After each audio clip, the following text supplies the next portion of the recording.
ми розпочинаємо сьогоднішній, це друга серія другого сезону. Наразі всі люди обговорюють сезон 4, мені здається, серіалу «Дипломатка», але лікарі в Україні обговорюють другий сезон «ЕСКАП», що характерно. Тому ми розпочинаємо другу серію другого сезону «ЕСКАП». І я прошу, мене звати Катерина Булавінова, я медична експертка Юнісеф в Україні, одна з організаторок цих серій. І я прошу відкрити цю другу серію другого сезону нашого серіалу пані Оксану. Будь ласка, пані Оксано, прошу. Добрий вечір всім учасникам, добрий вечір, шановні партнери і співорганізатори цього проєкту. Проєкт «Спеціалізовані послуги для дітей і підлітків у сфері ментального здоров'я», що впроваджується в межах Всеукраїнської програми ментального здоров'я та як ініціативи першої леді. І звісно, це вже другий цикл або другий етап нашого проєкту. Погоджуюсь з пані Катериною, що фахівці у сфері ментального здоров'я обговорюють і очікували цього другого сезону. Проєкт реалізується Координаційним центром психічного здоров'я Кабінету Міністрів України у партнерстві з Європейським товариством дитячої та підліткової психіатрії та у партнерстві з Юнісеф Україна за підтримки Міністерства охорони здоров'я України, Національної служби здоров'я України. Я зазначу лише, що другий сезон нашого проєкту здійснюється за фінансової підтримки Фундації Міжнародної премії Карла Великого міста Ахен, за що ми окремо дякуємо голові Європейського товариства дитячої та підліткової психіатрії, професору Йоргу Фегерту. Дякуємо вам, професоре, що ви подбали про те, щоб у нашій співпраці було продовження, яке ще здійснювалося би за підтримки. Сьогодні на зустріч, яка буде присвячена темі розладів сну, зареєстровано було близько 1000 учасників, зараз вони ще доєднуються. І нагадаю, що записи вебінарів доступні на платформі «Як» та на YouTube-каналі доктор Булавінова. Дорогі учасники, сподіваюсь, ви зі світлом і, може, навіть з теплом. Подбайте про свою безпеку. І дякуємо вам щиро за те, що цей вечір ви присвячуєте тому, щоб бути в нашому спільному товаристві і говорити на такі найболючіші професійні теми. Сьогодні з нами докторка Кармен Шрьодер, професор дитячої та підліткової психіатрії Страсбурзького університету з Франції та завідувачка відділення дитячої психіатрії університетських лікарень Страсбурга. Пані Катерино, дякую вам за надане слово, тож прошу, забирайте далі. Добре. В нас далі ми даємо вступне слово Йоргу Фегерту, а поки ми надаємо це слово Йоргу Фегерту, я всім нагадую про правила нашого життя в цих ефірах. Ви можете обов'язково задавати питання, і ми дуже раді любим запитанням. Ви пишете ці запитання в чатику, і я їх озвучую наприкінці цього ефіру. І ви отримуєте відповіді від спікера. Так, для тих, хто буде присутній весь час цього вебінару і буде з нами працювати на цьому вебінарі, потім будуть сертифікати, але мені здається, що не це є основою ваших запитань, а саме контентна частина, що є надзвичайно важливим. Тому прошу до слова пана Йорга Фегерта, без якого ніколи нічого цього не відбулося би взагалі. Thank you very much, Dr. Bulavina. Thank you, dear Katerina. Thank you, Oksana Spidneva, for your kind introduction. And we are very, very glad to have this second season of webinars and to intensify our cooperation. We are very honored to be your guest every 2 weeks in Ukraine, and that so many professionals in very difficult circumstances attend these webinars. I think it's always moving to our heart. So today we will talk about sleep disorders, and sleep in times of war is a very important problem. It can be a problem everywhere, but I think in your situation, to talk about healthy sleep and what can be done in sleep management and how can we distinguish immediate reactions from sleep disorders, it's a very, very big issue. And therefore, I'm very pleased that one of the utmost experts in sleep, Professor Carmen Schroeder, she's a European board certified sleep expert. She's a child psychiatrist, really, may I say, European one, because she is German by birth. She studied medicine in Germany and France. She worked in France and in the US. So she's really an international person, and she was the perfect and very charming host of our this year's SCAP Congress in Strasbourg, where we had also some people attending from Ukraine. And Carmen, I'm very glad that you will give us this lecture today. So the floor is yours. Thank you so much, Jörg. I'm very, very happy to be here with you for the first time, and I hope it's not the last time, and to talk with you about a subject that is really dear to my heart. And I will put this on the screen right now. Yeah, sorry, this was from my tests before. There we go. So we will talk about sleep and sleep disorders tonight. As Jörg said, I'm a child and adolescent psychiatrist, but I did in parallel sleep training with child and adolescent psychiatry training. So for tonight, we will talk about sleep and sleep disorders, but of course, I will also talk about the link between sleep and trauma and also resilience, and how we can intervene for sleep disorders, even in settings where sometimes it might not be so easy to intervene. Obviously, that might not be always so technical. I hope that I will give you some interesting information for the discussion afterwards, which will be the most important thing, obviously. So I have here you see what Jörg just talked about. We had this SCAP meeting, and this is a hello from my clinical teams who have been the local organizing team at the SCAP meeting this year. So they all say hello to Ukraine. I have no conflicts pertaining to this specific lecture. I would like to start to give some basic information about sleep, because it's always important to remind us before we go into sleep afterwards into diagnosis or treatment. Why do we sleep? How we sleep? This is really intimately related to the fact that we live on planet Earth. It would be a totally different thing if we were living on Mars. On the planet Earth, which is rotating around its own axis, we are rhythmically exposed to light and darkness. So in the rhythm of approximately 24 hours. So approximately 24 hours, this is where the term circadian comes from. Circa dies, approximately 24 hours. And all species on Earth had to adapt to this and had to find their niche to sleep and to be awake. And humans have chosen the dark period to sleep, with colder temperatures, and the light period to be awake, where there are warmer temperatures. So the first thing I think it's important to have in mind that our sleep-wake rhythm is a circadian rhythm. Why is this important in clinic? Because sometimes we're focusing only on the night, but we have always to look at sleep and wake over the 24 hours and not only during the night. The second thing that you can see here already, we have some sort of external time that is imposed to us by the rotating Earth, by work schedules, and maybe in terms of war, by all sorts of other elements that actually are forcing us to sleep at particular moments. And we have the internal body time, and there might be a good synchronization between both of them, but sometimes there might be a huge conflict. In those cases, it's not necessary that the sleep is not working, but that the circadian rhythms do not fit very well together. In Western countries, and overall in the world, we know that there's a particular developmental stage where there's a lot of conflict between external times and internal times, and that is adolescence.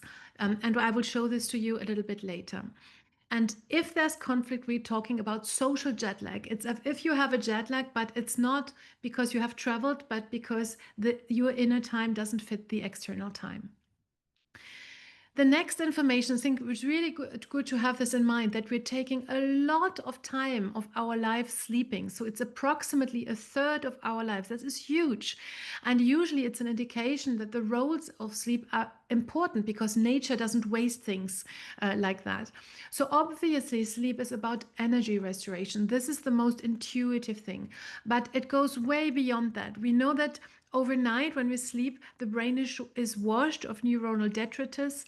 We know that we can correct a little bit of DNA damage. So it's maybe because of that that also sleep can contribute to longevity.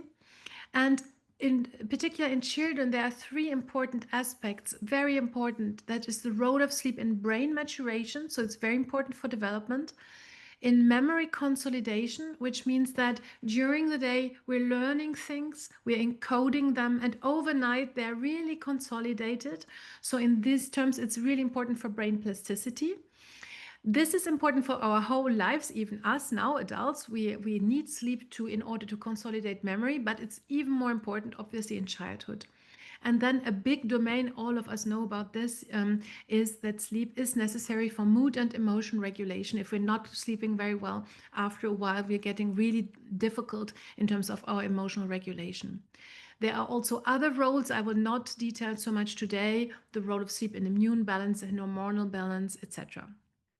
So because of these very important roles, we see then also repercussions, either if children are not sleeping so well or not enough. The first of the repercussions, and I show you first data in typically developing children, is actually physical symptoms. So children might not grow as well. For example, growth hormone is secreted during deep slow wave sleep. If there is no deep slow wave sleep anymore, for example, a child has sleep apnea, then the child actually doesn't grow anymore. Once it's corrected, the growth picks up again. There can also be really severe repercussions on sensory motor development or on metabolic balance. We know that obesity in children is also linked sometimes to sleep deprivation on a populational level. Then we have cognitive effects. The dimension that's the most sensitive to sleep is attention. So attention deficits is usually something that you realize very quickly. You haven't slept well at night, and next day you don't know where you put your keys. You forgot your cell phone somewhere. So this is a very sensitive function. But if it's more chronic, then we have impact on learning and memory. And in France, for example, the national education system realized this and had now specific programs into place in schools where children learn about sleep because they know it is important for learning in school. And then adults, when we don't sleep well, we have difficulty staying alert. And this is something we call hypersomnolence. So sometimes in a meeting, for example, if it's in the early afternoon, you may nod off and fall asleep. In children, this can happen too, in particular in adolescents. But in younger children, we see sometimes something very different, which is motor hyperactivity. And in younger children, this can actually be a sign of severe fatigue or sleepiness because the children are actually fighting against the perceived sleepiness. This is typically something, for example, that parents see at the end of the day. And then the whole area I talked about, mood regulation and symptoms. This depends a little bit on the personality of the child and the adolescent and also on gender. Sometimes it's more like internalized symptoms, more anxiety, being emotive, crying for nothing, or more externalized symptoms such as irritability, anger, impulsivity. And what we know is if there's severe sleep disturbances in children and adolescents, the quality of life of the family is really highly impacted. So why is all of this important for child and adolescent psychiatry? Because you can already see in these symptoms that, let's say, a child has attention deficits, hyperactivity, and impulsivity as a result of a sleep disorder. What does it look like? Well, it looks like ADHD. So it's very important if we have a child with ADHD symptoms to double check if it's not maybe related to sleep, or if sleep disorders coexist with ADHD, well, then both have to be addressed because otherwise sleep worsens ADHD core symptoms. And you have heard Professor Elias last time talking about ADHD. Second, if we only have this mood dysregulation or emotional dysregulation, well, and a child presents with oppositional defiant disorder or also mood dysregulation disorder, we have to make sure the child is sleeping well. It may be a confounder, or it may actually worsen the symptomatology. It could be adolescent crisis that's aggravated by sleep disorders, depression, maybe suicide attempts, and we will talk about this a little bit later. You see where I'm going. So many of the symptoms which we see in child and adolescent psychiatry can be actually a sign of sleep disorders or aggravated by sleep disorders. So I think it's really important for child and adolescent psychiatrists to know this. Yes? Yes. Okay. Okay. Yes. Sorry about that. It is true. I speak very fast. I speak very fast. So the next thing, and I will just show this briefly, is how does external time relate to internal time? There must be something in the body to translate this information. And I will show you here a cut of the brain. You see the eyes, you see the optic nerves, and you see the area where the optic nerves are crossing, which is called the chiasma. And just above, there are these suprachiasmatic nuclei, and that is actually the site of the master biological clock. And the people who have defined the molecular mechanisms of this have received actually a Nobel Prize in Medicine and Physiology in 2017. Why is the biological clock, the main clock, located there? Because it's close to the eye. And the information this biological clock needs most is of light and darkness, because it has to translate it for the rest of our organism. Once it gets this information through the retina, it gives it to other brain areas, among which the pineal gland. And the pineal gland is producing and secreting melatonin when it's getting dark. So melatonin is a dark hormone that our body produces. And this is then a signal which is understood by the whole body. So in these terms, light and darkness, we call them, it's a German word, it's not I did not invent it, Zeitgebers, which means external time synchronizers for our body. And light and darkness are the very most important of these time givers. But there are others: physical activity, social interactions, and the way we're eating. And this is, I think, a very important slide of my talk. Why? Because if we have a problem with any of these Zeitgebers, then we almost automatically have a sleep problem. I give you some examples. If adolescents are not feeling very well, they are depressed, or they have a psychotic episode, maybe they stay inside, they have the blinds down, they are only on their computer screens, and they have no external light. So the body doesn't know when it's day and night, and doesn't know how to adapt to this. In anorexia, there is very disturbed food intake, and then the body doesn't know when it's light or when it's day or when it's night. And autism, for example, or even acute psychosis, where there's a lot of social retreat, there's again an information missing about when it's day and when it's night. So in many of our disorders, we have actually Zeitgeber problems. So one of our goals will always be to see, can we correct some of those, because that will already help to improve sleep. Now, this is a very easy thing I show you here.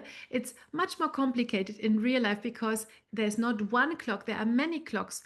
But this is the master clock that I showed you. And if you're very interested in this, how circadian systems work, I put you this reference. It's a really good reference to sum it up. Okay, so we have understood the basics of sleep. Now, not everybody in the same country, for example, you in Ukraine, you know, you have the same light and dark conditions, but you don't sleep at the same time and you don't wake up at the same time. Why? Because there are two genetic factors that are also playing a role. The first one is called chronotype. That means in a given light and dark environment, when am I actually getting sleepy? So here we show somebody who is actually really well awake during the day and well asleep during the night. But you can be maybe an owl, which is a late chronotype. That means that you're super awake in the evening, and that's where you learn, where you revise your exams, where you do really difficult intellectual tasks, for example. So obviously then you go to bed later than the person above. And if you have to get up at the same time in the morning, well, then you're very tired and you don't want to eat anything for breakfast, for example, just a quick coffee, and then you're running out of the house and you're very sometimes grumpy also in the morning. This is typically a late chronotype. The early chronotype, it's the opposite. They're really good during the day, but in the evening, they're already getting very tired. These are people, when they want to watch movies in the evening, they always see the beginning and they never see the end of the film because they always fall asleep in front of the TV or the computer. And so they go to bed quite early sometimes, but then they might wake up earlier actually than they want to. And that is because they are early morning types. And in English, we say larks. It's another type of bird. And this is actually very much genetically driven. So if we have children or adolescents who are extreme late or extreme early chronotypes, usually one of the parent is too. Now, this is something that stays stable throughout our lives, but not in terms of times, but in terms of comparison between our peers of the same age. What happens, however, you see here the distribution in the general population. What happens is that in adolescence, there is a big shift towards later schedules, but it's all of the adolescents that shift. So you can see this here. You have the ages between 10 and 80, but we are interested in children and adolescents, so between 10 and 20. And you see here how the children get from morning chronotypes towards later chronotypes. It's something that's more important in boys than in girls. It takes longer. And this has been studied in all sorts of environments. So it's not only linked to Western countries or to screen use, which you could say. This is a biological phenomena and it's related to brain maturation processes. I could detail it more if you're interested. So there's a big shift. And then in the 20s, where you could say, well, maybe they're at university or they can actually choose their times, that it's actually correcting itself already. But this big shift, it's a biological shift of chronotypes of the whole population.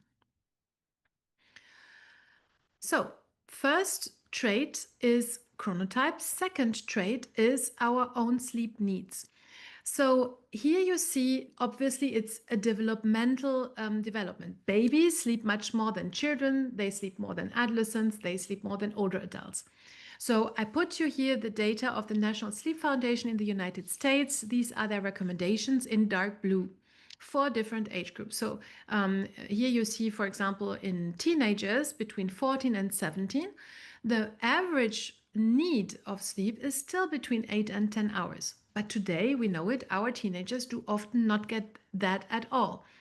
Now, sometimes, as you say here in this green below and above, there can be children or adolescents who sleep a little bit less, but they're fine during the day. They're not tired, they're not dysregulated, they're absolutely fine. And this is because genetically you can be a short or a long sleeper. Again, we know some of the genes through which this goes. And again, in children and adolescents who are extreme short sleepers or extreme long sleepers, usually one of the parent is too. Now, both are not related. You can be a late chronotype and a short sleeper, or a late chronotype and a long sleeper. So these are two different independent sleep traits. So this first part, I would like to sum it up before we go on. So I hope you have seen that sleep has an absolutely essential role for the human body and mind. It's really important that we always think about it on 24-hour rhythms and not only at night. Now, there is a sleep need you have, and if you can, you should embrace it. And that is the same for children and adolescents. There have been studies who have tried to go below that. You can go below, but then you have symptoms. Then you will get inattentive or dysregulated in terms of mood or something. So in any patient who complains about sleep, it's good to have this in mind, that we check for individual sleep needs and individual chronotype and help them to respect that as much as possible. It's not always possible. How can we ask about this? Usually what we say, if you have a period, for example, the big summer holidays, where there is no constraint, there is no work, there is no school, there is maybe no external factor that forces you to be asleep or awake at certain times, when would you go to bed and when are you getting up? And not in the beginning of the holidays, but after 2 weeks, for example. So you get a good idea of the time and of the overall the sleep need. And then we should always think about these Zeitgebers, these time synchronizers, light, food, physical activity, social interactions, etc. So that's the first step. So the second step is then, how do we tie this to mental health? So first of all, as I have said, when you have a sleep deficit, you actually have an impact even on physical health. And this is something that I can show you with some data. So we know that in many, many countries today, we sleep less than 30 years ago. So in France, for example, this was from 2020. It was seen that French people on average sleep 1 hour less than 30 years ago, because there were equivalent polls.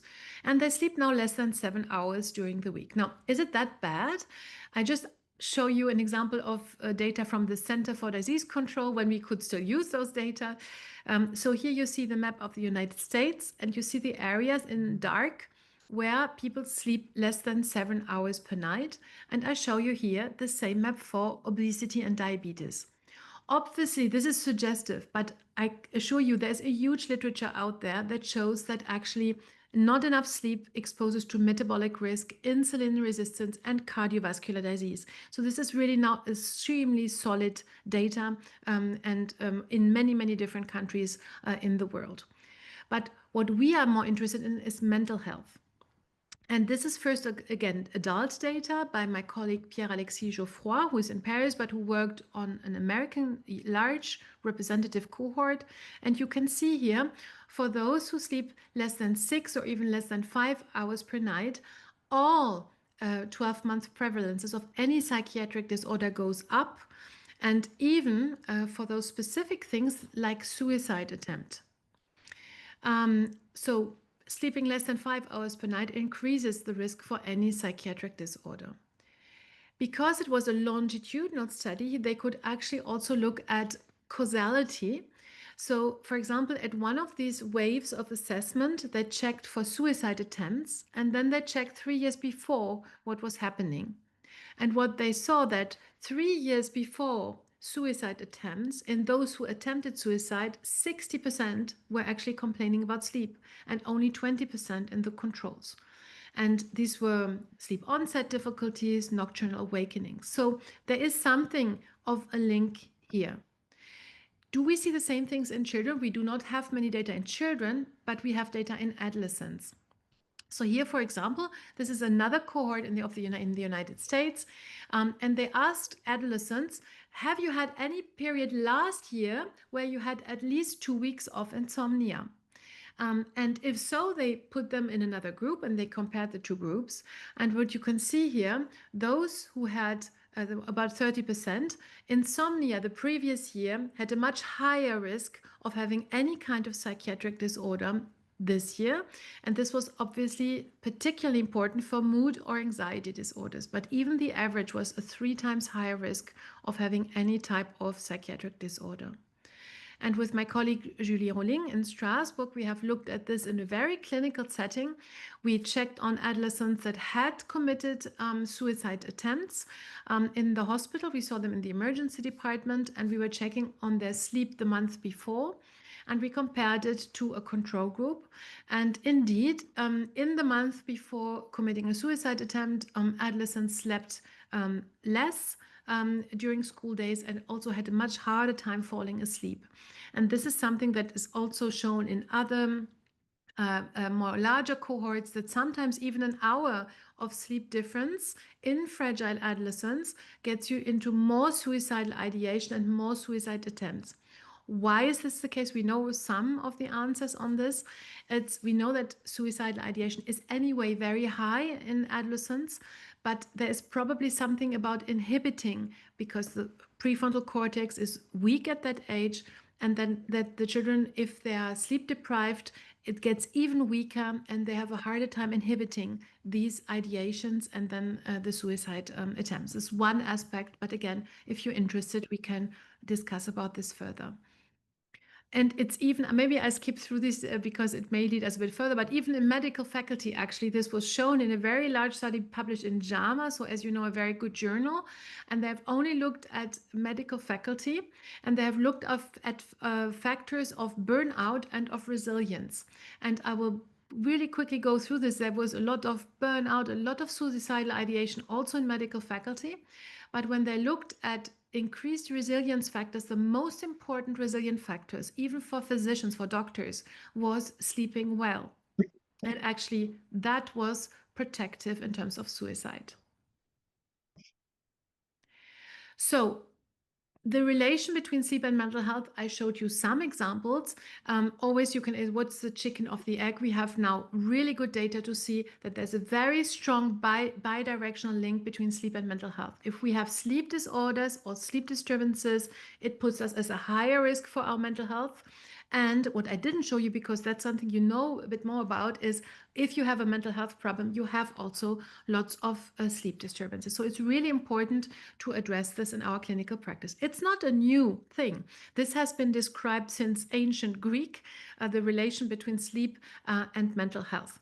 So the question in your context also can be, what happens then in a context of a big impact, external impact like epidemics, trauma, or war? And I would show you some of the data that's out there, and I would be very happy to discuss this afterwards with you. So the last, obviously, big data set we had was all from the pandemic.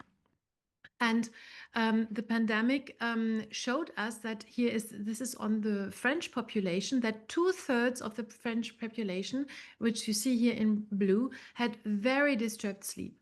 There was also obviously more anxiety, more depression during the lockdown period. And we saw also much more prescription of hypnotics during this period. Do we know this in children? Yes, there's also good data out there, because we had birth cohorts in France. So these were children that were seen anyway since they were born all the time. They had lots of exams. And so during lockdown, we could add another period of evaluation. So these were over 5,700 children. So it was a representative cohort of children in France. And what was shown here, that all of a sudden they had much higher rates of hyperactivity and inattention difficulties, and much higher rates of emotional symptoms. Almost 40% of them had sleep disturbances. And because we had the longitudinal data, we could do analysis that were able to show then that actually sleep was associated with that, with symptoms of hyperactivity and inattention, with emotional symptoms. And it was among the most predictive symptoms of the children's mental health at that stage in France during lockdown. How about trauma? So like Professor Fegert or some others that you have heard about, I think you have seen Andrea Danese in London, who has talked to you about PTSD. I will really only relate to what's important in terms of sleep. So Julie Rolling, again, this is her research axis in my department, and she went to big trauma sites in France, like in Nice terror attacks, or to hurricanes. We had in Strasbourg a Christmas market attack in 2018.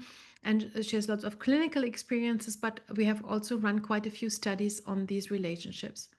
I mean, you all know this. I will just go over what exists. So we know that insomnia and parasomnia, and in particular traumatic nightmares, exists in at least 50% of children, even 1 year after a single traumatic event.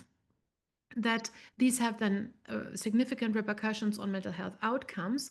But what has been shown over and over is, if they are not treated, the sleep disturbances that are associated with the trauma are actually predictive of longer persistence of PTSD, of higher anxiety disorders, more depressive symptomatology, and this is important, also less response to trauma-oriented behavioral therapy. So if you have underlying sleep that you do not correct, even if you have really good approaches for trauma, this might actually do that the child can actually not react so well through therapy. So it's an important aspect to have in mind.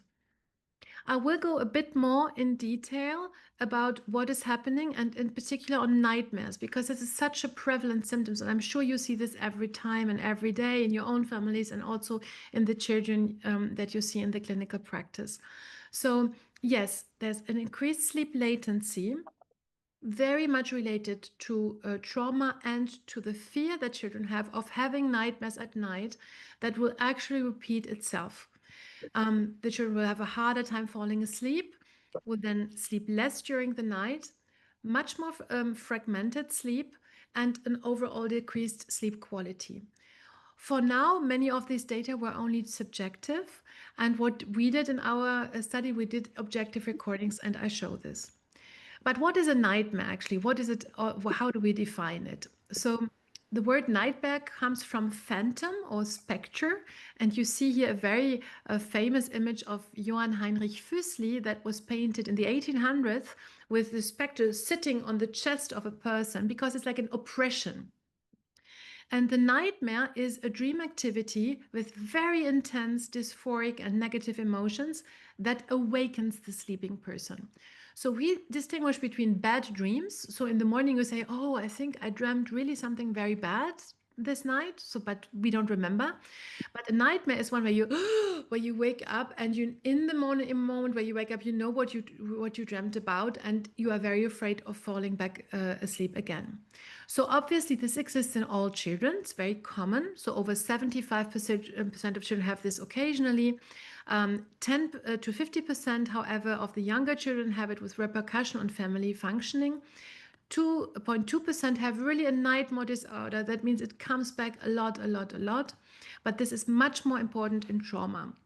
And you have here the diagnostic criteria, and you will find this in the presentation. I will leave you, obviously, that this is the diagnostic criteria in DSM-5 of nightmare disorder. So it has to be more, with much more impact also on daytime functioning.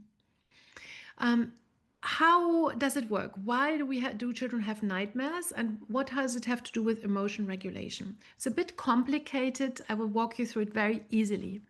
Normally what happens during wake, we encode what we experience during the day. And what happens then is during the night, we replay this during sleep. And in particular during REM sleep, this is the rapid eye movement sleep.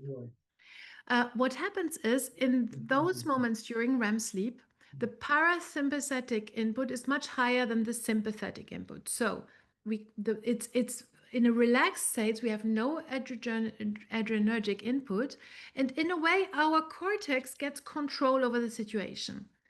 We encode what happened, but during the day when we afterwards then remember it, we said, oh, that was really bad, that was terrible what I went through. But we do not have any emotion associated with it anymore directly. You see, this is a normal role of REM sleep in emotion regulation.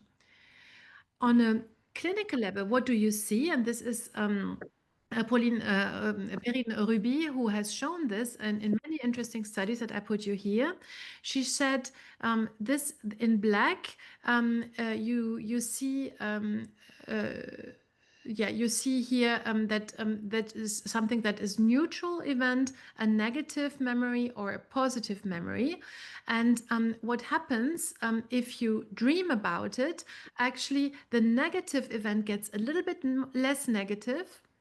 The positive event, if it's very positive, gets a little bit less positive. So basically what happens during the dream, it downscales our emotions. It tries to neutralize them a little bit more. This is something that we can actually test and ask about. What happens in psychotrauma? In psychotrauma, the problem is that overnight, when you replay all of these, then you still have a lot of adrenergic input.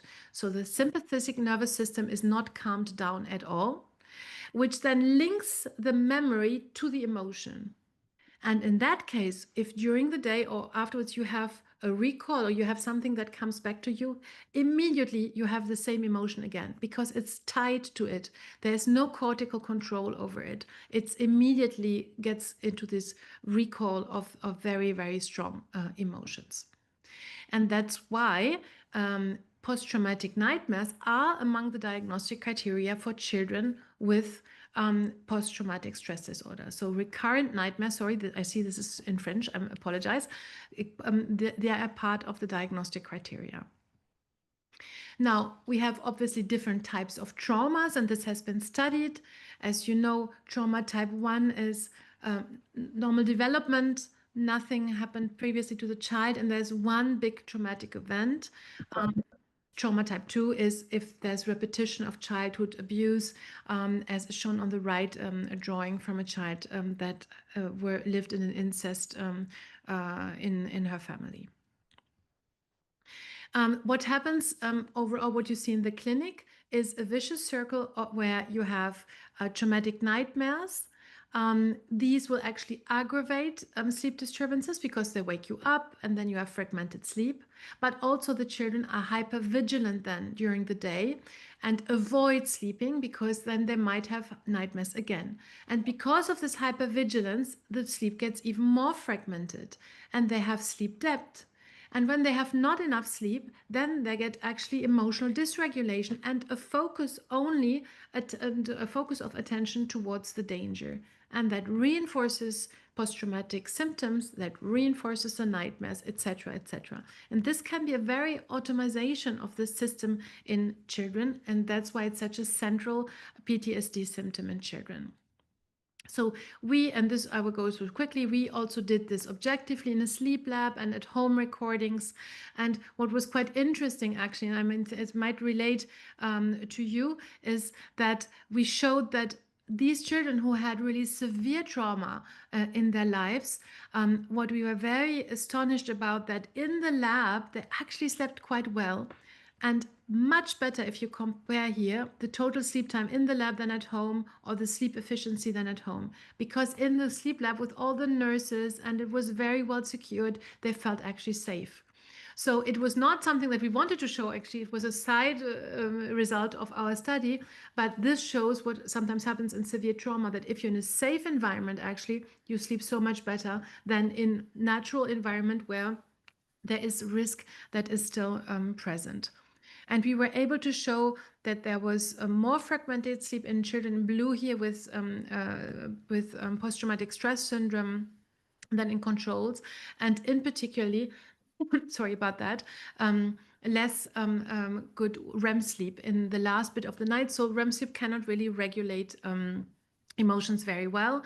And the more they had nightmares measured with a scale that's called the NDQ, the more the sleep was fragmented. So it's a very, we can objectively show what had been subjectively seen before. So that's why we can understand why parents, if we ask them, and this is just an example, but if we ask them, what is your really your priority for sleep? This is in another population here, but many parents say, well, one of the priorities is really sleep disorders. How can we control them? Because it has such a high impact on the child, but also on the family. And before we go into these more treatment aspects, I want just to sum up again this part. So I hope I have shown you with some examples that there's a major impact on sleep, on behavior, and on overall mental health in children and adolescents. What I did not show you, but there is data, you have to believe me, is that it also impacts developmental trajectories. And if you have sleep disturbances, they can aggravate child and adolescent psychiatric symptomatology, and they can even go until precipitating suicide attempts. Sleep disturbance, I've shown you, is also an integral part of PTSD in children, and in particular, traumatic nightmares are usually very present. And so it's really important that we have some ideas what we could do in our clinical practice, how we can intervene, and even if we maybe do not have a sleep lab, because that is not necessary to intervene for many of these disorders. In that case, the way I think about it is we have child and adolescent psychiatric disorders. They have many factors, genetic factors, environmental factors, and they are related to behavior problems or emotion dysregulation. They also are often related, as I've shown you, to sleep disorders or sleep dysregulation. And sleep and behavior, then, they are again related. The good news is we can sometimes act on sleep, and this can actually have quite an impact on behavior or emotion in these children.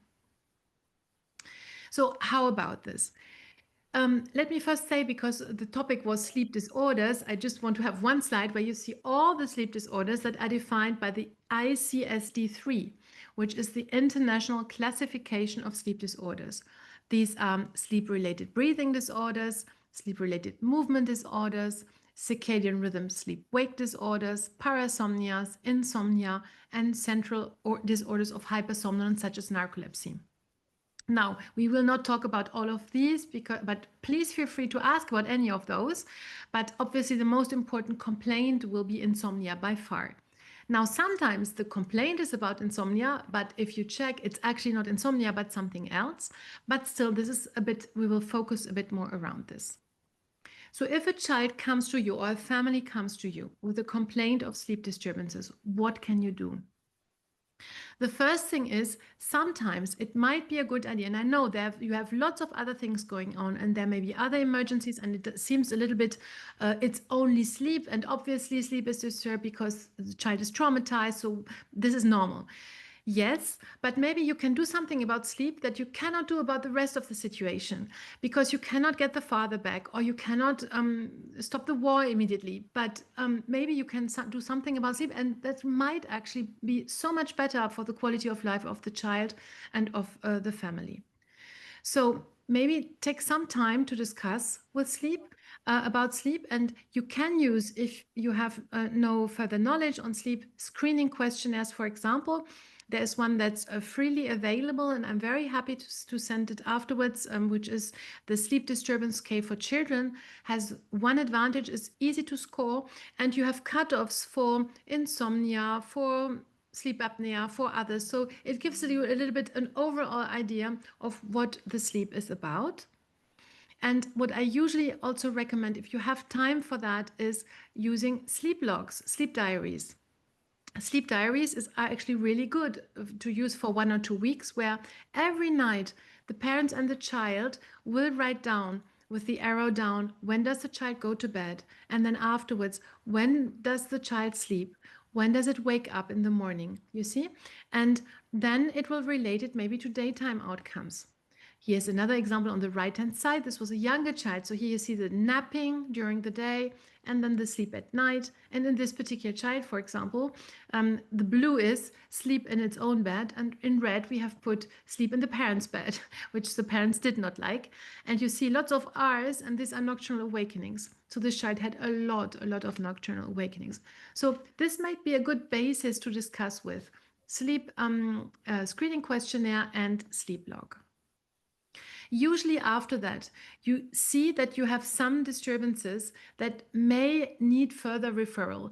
I do not know if that's currently possible, and you might tell me about this, but obviously if you're not a sleep specialist, if it's a sleep apnea problem or if it's an hypersomnia problem, normally you would like to refer the child to a sleep clinic. I want to put it here, but you will tell me how the situation is. I'm not sure that this is currently feasible, but in a sleep lab, you have also all sorts of technical equipments. They can then check further and give specific therapy, but usually for that, you need a sleep training before.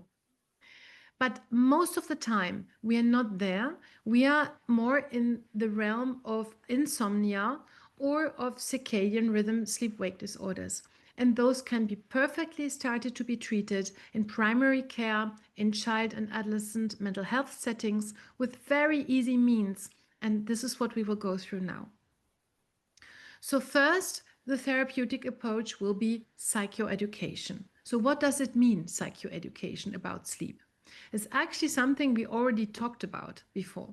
This is, we talk about sufficient good behaviors around sleep, just to make sure that that's the case.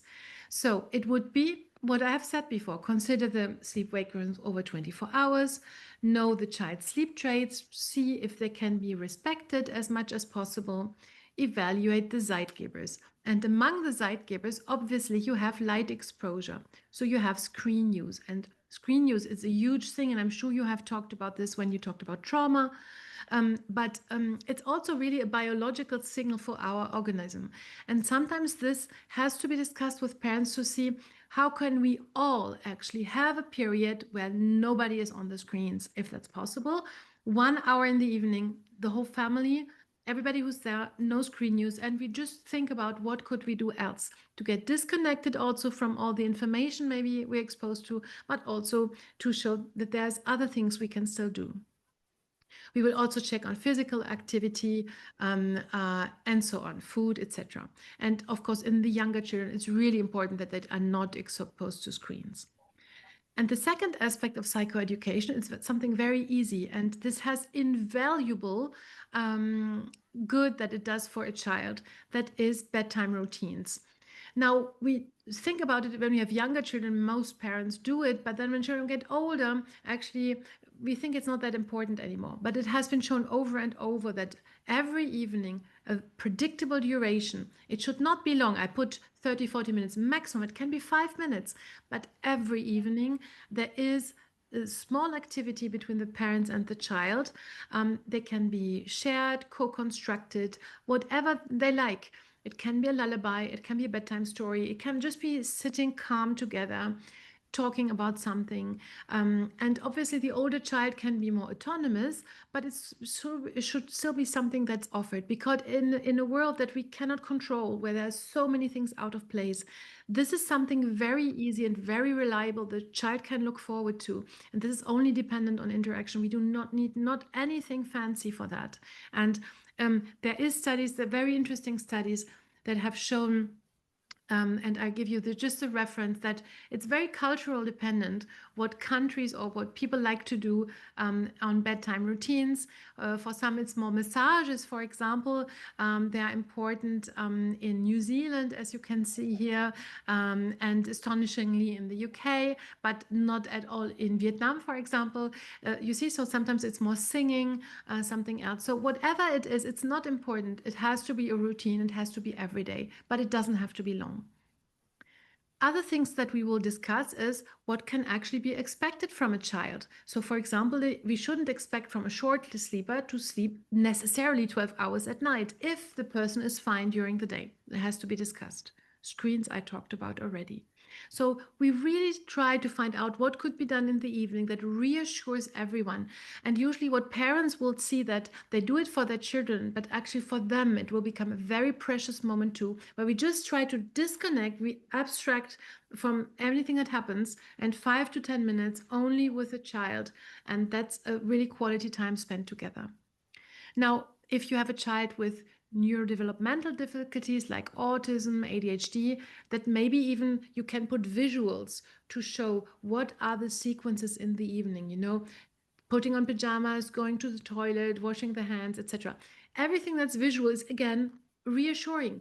We know what we will do. It's a regular schedule, and this will actually calm anxieties down.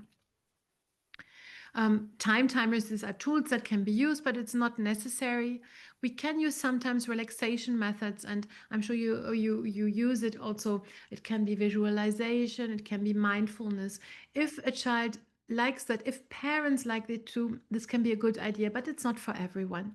And obviously, even if you have seen what light does to melatonin secretion, but if children are afraid or if parents are afraid, they can leave a light on, but we try to have it the lowest light possible, not directly next to the eye, but maybe a little bit further in the room, but it can be a very reassuring thing. So sometimes going through these very easy measures is also already going a long way, but obviously it's not for everyone enough. And in that case, we have to go further. I show you just what we found out in a recent study where we have looked at I show it to you here. We recorded actually adolescent sleep, but we also recorded one of the parents and one of the siblings to see how these rhythms do interconnect. And this is an objective measurements again. So what did we see? So I just show you two interesting facts. First thing, if there are rules in the family around sleep and around screens, the child sleeps earlier and better. So if families have sleep rules compared to no sleep rules, you see that the child falls asleep, the adolescent falls asleep earlier and sleeps a bit longer. And if there are rules around screens, then the child again sleeps very much earlier and really longer. So what we can tell parents, Я йду завтра на What інтернет. you can tell parents, maybe we can cut the microphone of that person.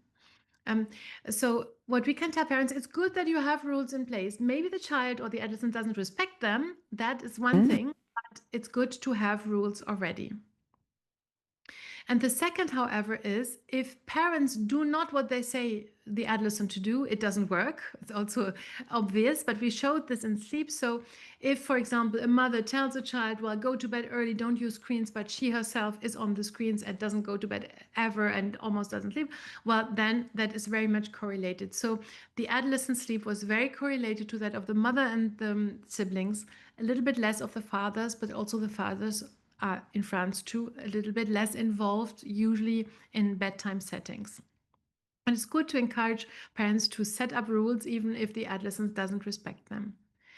How can this be adapted for then for behavioral interventions? Again, I will not go through all the behavioral interventions, but there are really good review papers out there, and I give you here a reference. And if you would like to get the paper, if you don't have access to it, I can also send the paper with it. But how can we adapt it before we go further into pharmacotherapy? So again, this is not something I would talk about, but we can add it to the discussion. What about trauma? I wanted to show you this. In trauma, there's actually two interesting aspects, I think, that you could take away from this talk. How is parental psychoeducation and sleep hygiene adapted? So first of all, any kind of trauma procedure should actually include sleep. I just show you when in France, in Strasbourg, we have worked on this for displacement of war. When it started, we had worked with different humanitarian organizations, and as part of what is recommended, sleep is really important. So I think it's never forget about sleep, because it's something you can work on and can make a big difference for everyone, for the family. So don't forget to include it. And one way, for example, to working around it, if you have EMDR that's available, great. If you have trauma-focused CBT, great. But especially if the child has a lot of nightmares, there's an easy therapy you might actually use already, but we are working with, and we have done quite a bit of research on, which is imagery rehearsal therapy. So imagery rehearsal therapy is based on the continuity theory. We know that in nightmares or in dreams overall, we incorporate a lot of content from the day before. So it's the first thing we know.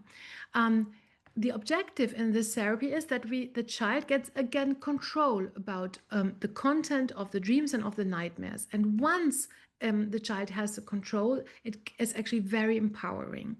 And the advantage of this IRT that are good levels of proof in adults, and we're currently publishing a paper in children with PTSD, that the child feels that it's taken seriously. Not only people are saying, well, nightmare, that's normal, and it's normal that you have nightmares, but actually for the child it's a really terrifying situation. In IRT, compared to traditional trauma therapies, we do not need a detailed verbal description of the nightmare or of a traumatizing scene that may be underlying it. So it's something that we can adjust. So there's not so much traumatic reactivation than we have with some of the other exposure therapies. It's brief, and it can be very easily learned and distributed. So how does it work? It works with cognitive restructuring and psychoeducation and lots of mental imagery, and it's a short therapy. So different protocols are out there. We are using one where we have 4 sessions over 4 weeks. So it's just 1 session a week, and the session is 30 to 60 minutes. It depends a lot on the age of the child. It can be done individually, it can be done in groups, and then there are instructions for the children and the parents to repeat it at home. So how does it work? You choose maximum 1 to 2 nightmares a week, and in older children, you write it down. A really short paragraph on the dream content. In younger children, you can use drawings. So the child draws the scene, and then you modify it, and you really think about it, how you can modify the content. And you rewrite a scenario or a script where you have protective elements or possibilities to escape. And in drawings too, you do a new drawing with these protective elements in it. Then, in the session, this is read throughout or looked at with the younger child, look at the drawing, and every detail will be described, and then it's imagined. So how is it in this new script? What happens? And we're really focusing on positive sensations in this new script.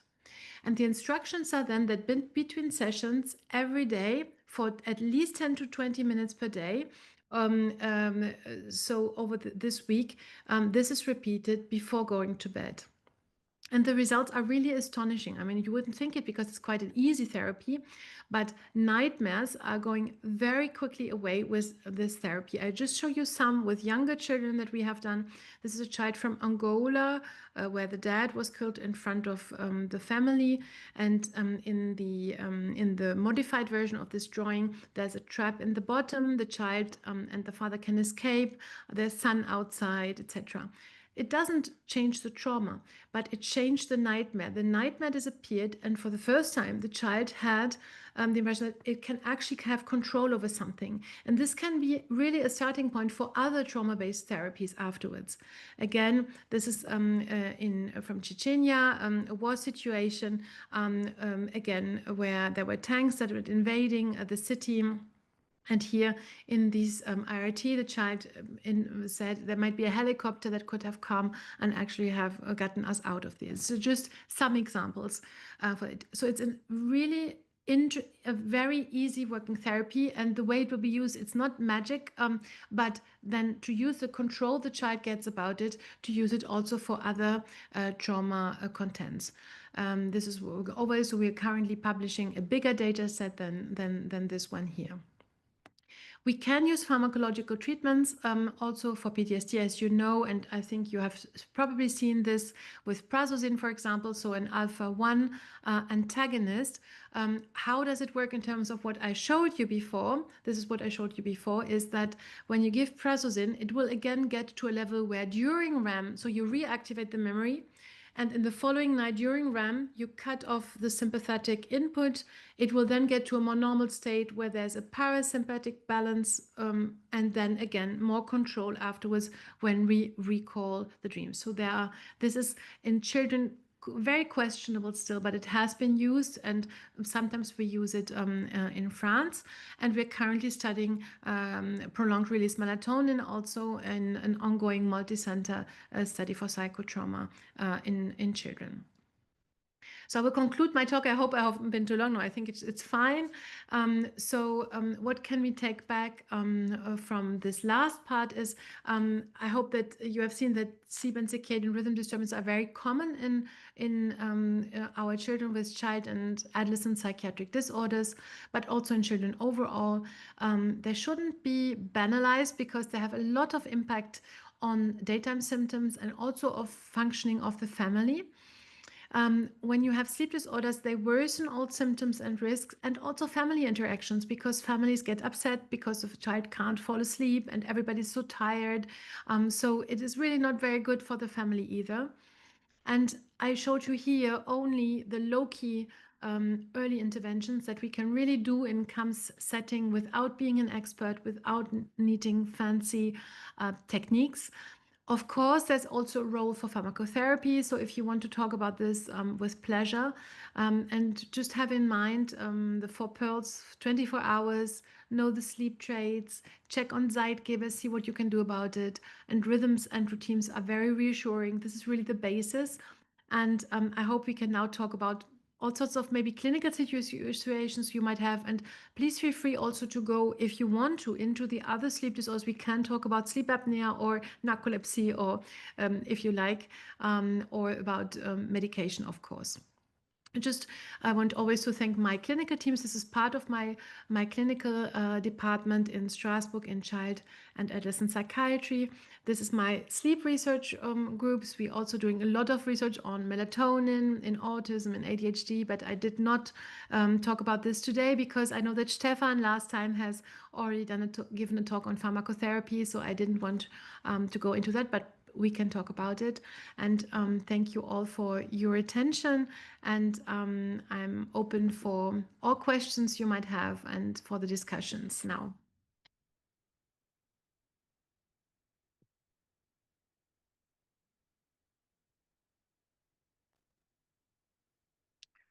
Ласка, виведіть нас трьох, мені включіть звук.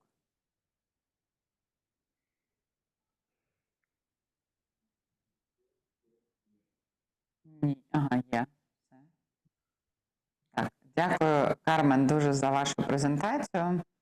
І в нас є купа запитань. Ті запитання, що задавали українською мовою, я буду задавати українською мовою. Ті, що були англійською, я буду задавати англійською. Вибачаюсь одразу перед перекладачами. Ті, хто задають питання англійською мовою, ми дуже поважаємо те, що ви її знаєте, і ми прям збираємо всіх спеціалістів, які їх і знають. Але конструкт цього зуму такий, що є Can be перекладачі. English or German or French. But І це трішки незручно, але як вже є, так і є. І так, пані Єлизавета Білоусова англійською мовою задає питання. With borderline personality disorder, is the body able to distinguish between day and night? I didn't get just the first bit. I didn't hear it acoustically. What to distinguish between day and night? What was the first part? With borderline personality disorder, is the body able to distinguish between day and night? Yeah, the body is there are for now no circadian rhythm abnormalities described. However, what we see is that so it's not a problem of distinguishing between day and night. However, you have this very strong vicious circle again between emotion dysregulation that is very strong. So then the body cannot extinguish the emotional areas of the brain when falling asleep. So that's why it takes longer time to fall asleep. Sleep is much more superficial, and that's why some of the patients might say we don't sleep. It's not quite true. If you record their sleep, you see they do sleep, but there's a lot of high frequency on the EEG, which means that they have the impression that there is no sleep because the sleep is really much lighter and also much more awakenings during the night. And typically in borderline, like with any disorder that has a lot of emotion dysregulation, it's more awakenings during the last half of the night or last third of the night, where then you have much more awakenings, for example.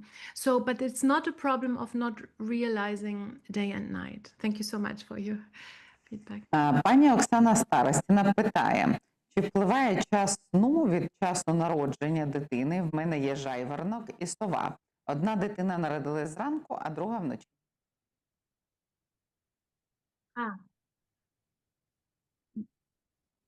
Yeah, that's a brilliant question, but it would have been funny, but no, there is no relationship. So it's not related to when a child is born, if it's day or night. It's much more related to genetic factors. And I mean, I may be in your surroundings, you know, families who are really morning chronotypes. I can give you my own example.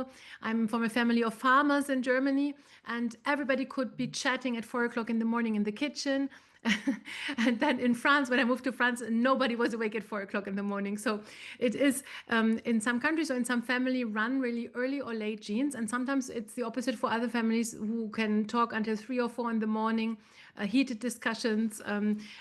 Yeah, so it's very genetic, but not related to the time the child is born. Пані Порухня Ліана питає, як відрізнити порушення сну, спричинені ПТСР від звичайних проблем зі сном?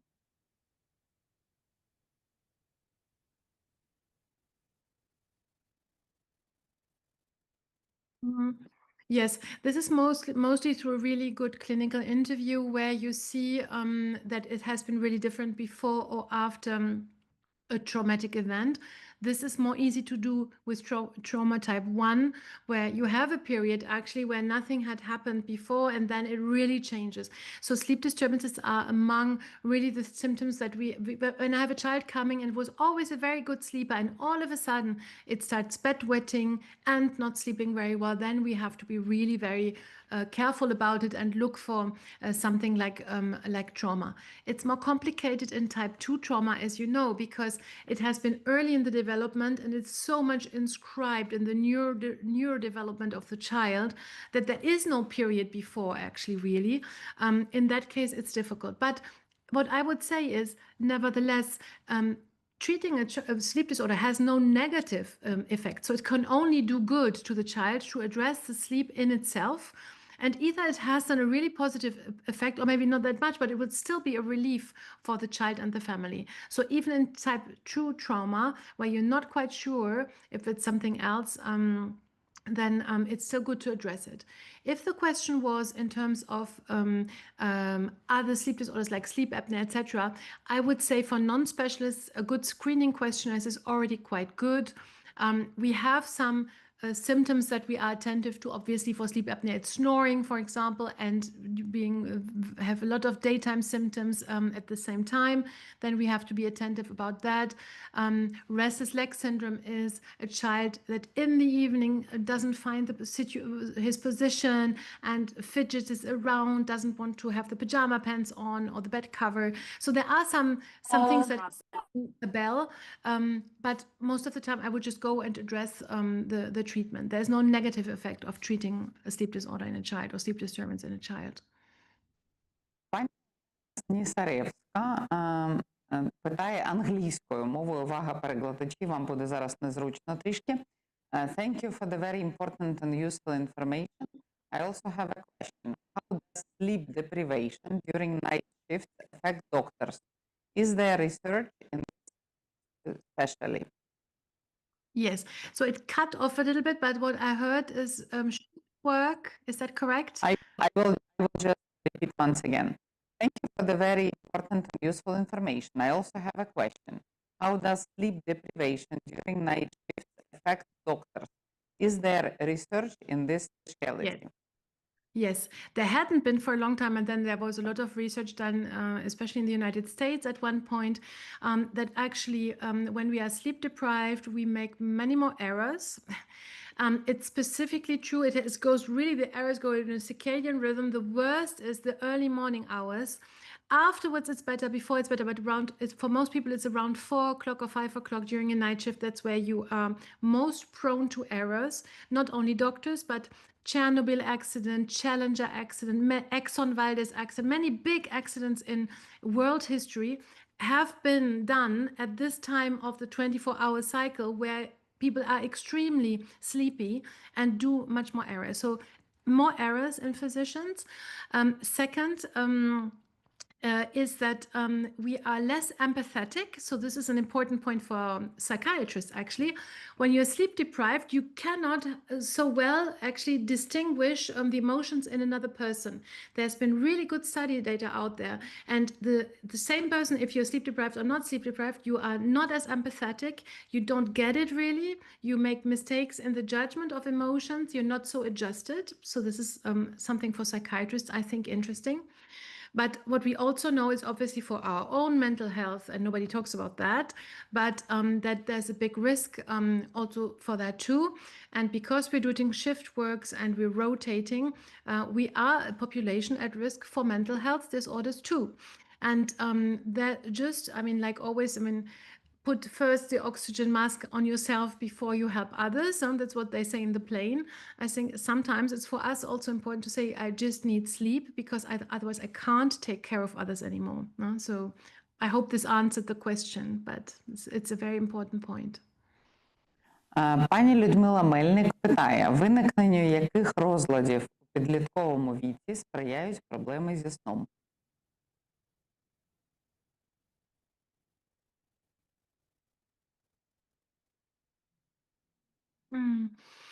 So we are not sure about this because in terms of personality disorders, there's not very good data out because also, as you know, the official rule is to only diagnose them at age 18, and we do not have many good longitudinal studies that have looked at it. Again, if I would guess, because there is no data, that is a bit of an interaction that you see probably some symptoms of future personality disorders also are part of sleep disorders. But there's no data showing that a sleep disorder provokes a personality disorder, for example. For now, that has not been shown. Пані Ірина Скаковська питає, зрозуміло, як впливає недостача сну на дітей та підлітків і людей загалом. А як впливає надлишок сну і що з цим можна зробити?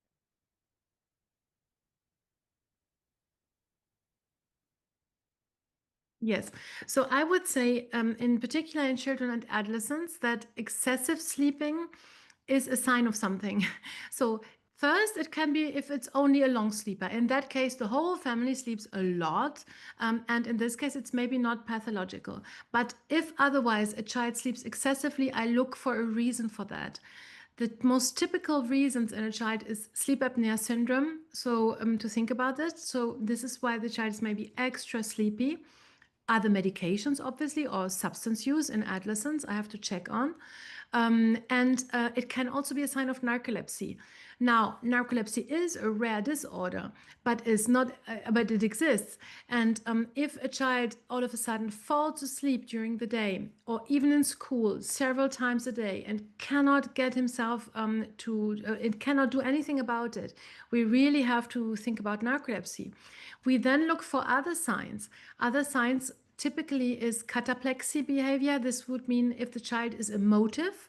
For example, it can be an emotion related to fun, somebody has made a joke, or a low emotion, something negative. All of a sudden, the child has loss of muscle tone, can have the head that falls or the body that moves. And in children and adolescents, some quite specific signs, sorry, I will imitate it, is like a protruding tongue. That is because it's a hypotonia that the child didn't necessarily have before, and that appears. And in the early stages of narcolepsy, there's a weight gain that is not explained by something else. Not necessarily the child eats more, but gains weight. So it has to ring a bell. Excessive sleepiness, if it's not in the family, it's something new. We have to look of what can cause it. I would definitely go for complementary assessments. Мгм. Так, пані Оксана Михняк питає: в Україні в умовах війни ми часто спостерігаємо дітей з вираженою тривогою під час засинання. Вони бояться залишатися самі і не хочуть засинати без присутності батьків. Які підходи, на вашу думку, є найефективнішими для роботи з такою формою тривоги, розлуки перед сном? Yeah. Separation anxiety related to sleep and very real situations, and it's also very normal to have actually these anxieties in a situation like you describe it and that you're currently going through. Is how can we find a routine that holds even if maybe the mother is not at home, or the father is not at home, or the grandma is not at home? So in this case, what I would do is really to write an evening routine, and with pictures if it's a younger child, and to think what do we do when you eat at that time, and then you do this, and then you have your little toy animal, and then you have this and that, and something that the child can do with parents, with grandparents, but also maybe alone. And it's something very regular, goes through, and make it the most visual possible, and find what we call transitional objects. Obviously, in separation anxiety, this is really helpful, like a toy animal or a specific smell that maybe it's related to the mother or parent, and really show a picture of it, that this is what you can use, and this and this. And if going through this, and can be an audio tape that you listen to a little bit, but put it in pictures and make it every evening the same, and that it can hold even without maybe that parents are home. I think this is the best you can do about it. Will it work 100%? No, we have to be realistic about this, but it's still the child, if it can look at something, it's much easier than only to have it in mind, that at one point somebody has told me I can take my little animal, or I can smell something. Put it into pictures, and that the child can refer to that. This is on his bedroom wall, and this is the best I think you can do in this type of situation.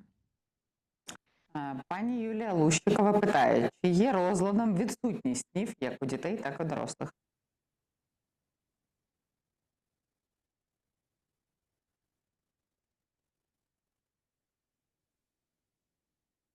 No, it has been long looked at, and what can be done if you record it, and if you awaken these people that say they do never dream during specific periods at night. Actually, you see they are dreaming, but it's a real recall that's not worked on, and some people are maybe not interested in it, or also have never done it, and so they barely recall any. It's not a disorder. Everybody dreams, but maybe the recall is not there. What can be another reason is if you are not sleeping enough. So I didn't show the whole sleep physiology, but we have more of the dream sleep towards the end of the night.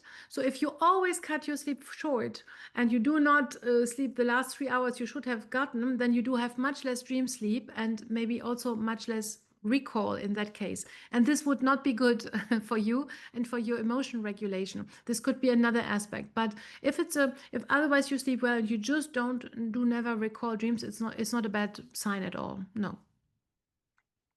Наталія Ухалова питає, як підготувати дитину до візиту до спеціаліста проблем сну?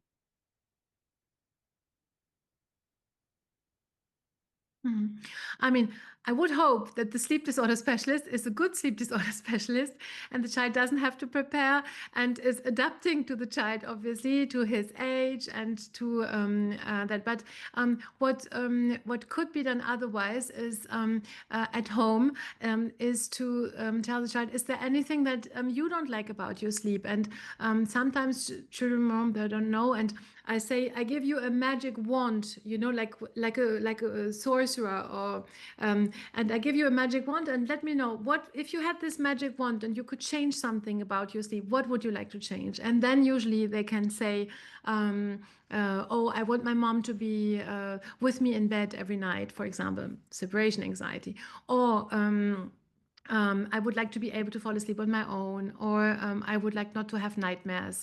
So maybe just that the child can actually think about what's bothering him or her most. That's all. But I hope that the doctor will adapt to the child more than the other way around.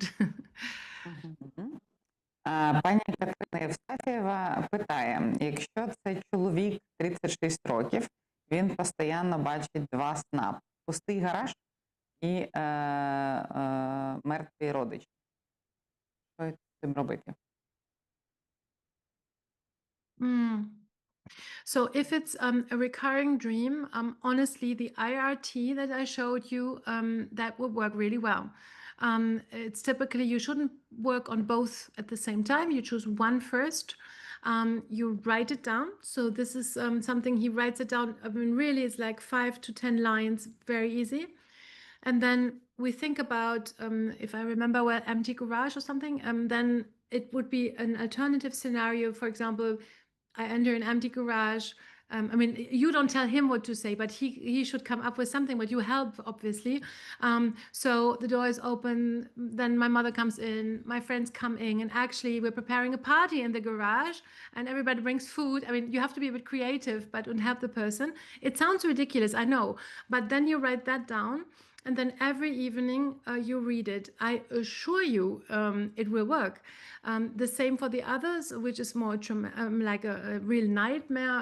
If I heard it correctly, dead person in the family, or I'm the dead person. So again, write it down. Think about what else could be, and read it every evening. Go through it, really imagining it with all the senses.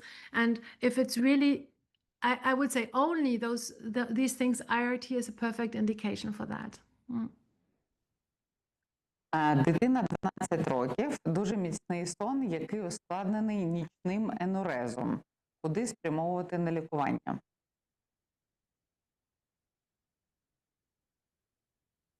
Yeah, can you just remind me of the age? I didn't hear the age. 12. 12. Yes. So first of all, bedwetting, so enuresis, nocturnal enuresis, is quite common. It also runs in families. So first thing I always ask about, does anybody in the family has also had the same problem? And sometimes you hear it, and that the father, for example, is also bedwetting until about adolescence, about that age.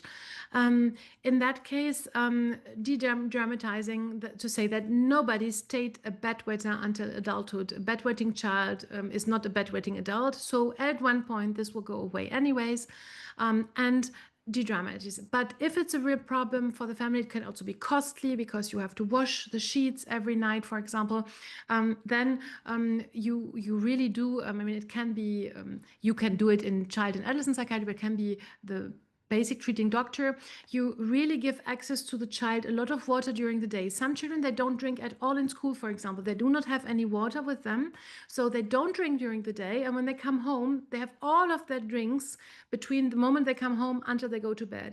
So in children who have already the predisposition, this is then not good. So have the child have a bottle with water with him all the time, drink so much, you tell him how much to drink during the day, but then dinner only 1 glass and not more after dinner, no water.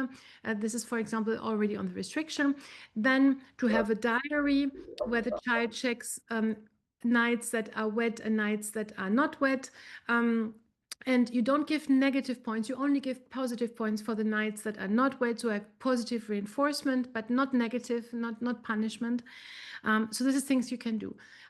And usually after a while it gets better, and also talking about it is already a very big relief for the child and the parents too.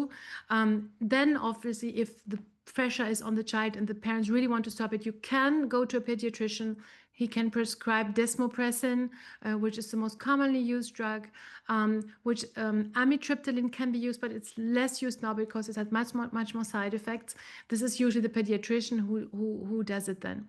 And we are a bit careful though, if it's a new enuresis, then we're thinking of psychotrauma again, right? I mean, some child who has been clean, but then is bedwetting again, there we have really to check what's going on. But if it's primary bedwetting, these are a bit the techniques that I described you. У нас є ще дуже багато питань, але я задам тільки 2, і ми будемо завершувати, бо 1,5 години підходять до кінця. І так, є декілька питань про мелатонін. Що ви думаєте про мелатонін? Yeah, I mean, I've done a lot of research. I didn't show it to you because I must say I should have asked before. I didn't know if it was available at all. So this is really one of my research areas. So, well, melatonin has been really good validated in autism, because in autism, children do not produce as much melatonin. So giving melatonin at night is actually correcting the sleep problem. So it's really good indication. It can also be sometimes in ADHD, also because we know many children who have ADHD have mild ASD also, there is some overlap. So in both disorders, there's good rationale for it. In ASD, autism is more extended release melatonin that's given.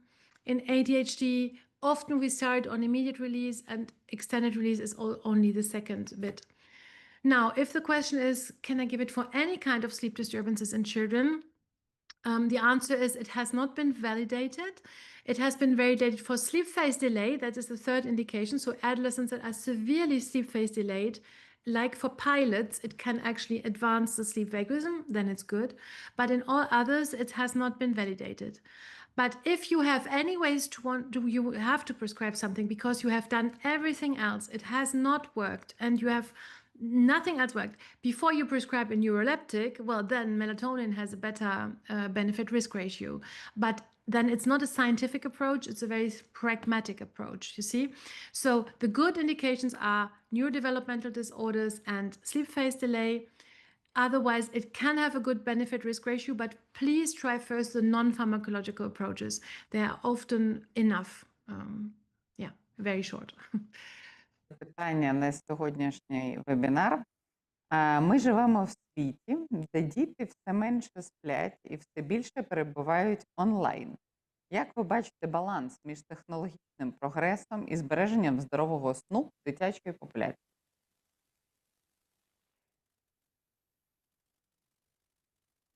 Yes.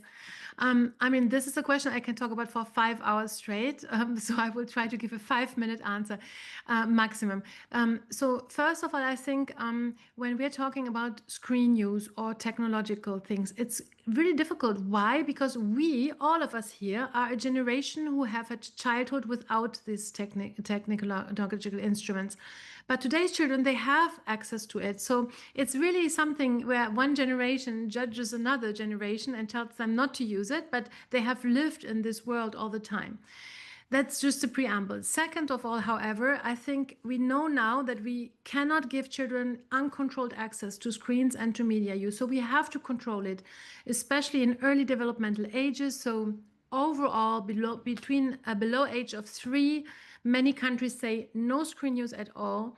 The only screen use is if it's shared with an adult. If it's an activity together on a screen, for example, or watching something together, that's different, but no screen use alone. And then I think in families with older children and adolescents, that's why I showed you the data. I think it's very important that families decide sometimes that nobody uses screens. There should be a moment where not any of the family members use screens, even if it's particular moments only during the day, because to see it, there are other things also going on, and you cannot rely only on screens. But we will not get back to a time, I think, where people are living without screens, unfortunately. So we have to know today how to deal with it, and we should encourage parents to put rules around screens, but also to respect them themselves. Анна, я прошу вас закривати цей вебінар. Ми в ньому якраз 1,5 години.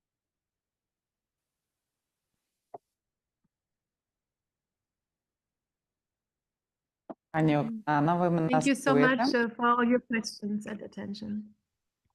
Пані Оксана, чи ви нас чуєте зараз? Бо я вас бачу на картинці, але не чую.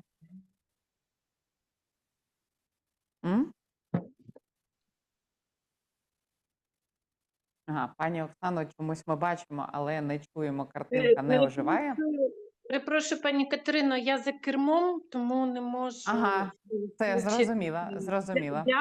Дякую всім. І те, скільки в нас було учасників від початку і протягом всього вебінару, є свідченням того, що не тільки актуальності теми, а й великої вдячності до спікерки. Дякую всім, бережіть себе. Дуже дякуємо, пані Оксана, і дуже дякую професору Кармен Шрьодер за цей інформативний вебінар. Вас було більше, ніж 400 від початку до кінця. Дуже всім дякуємо за увагу і сподіваємося, що сьогодні буде спокійна ніч без обстрілів, але вона такою не буде по всій території України, але сподіваємося, що для когось вона буде більш спокійною, ніж попередні ночі. Дуже всім дякуємо за увагу.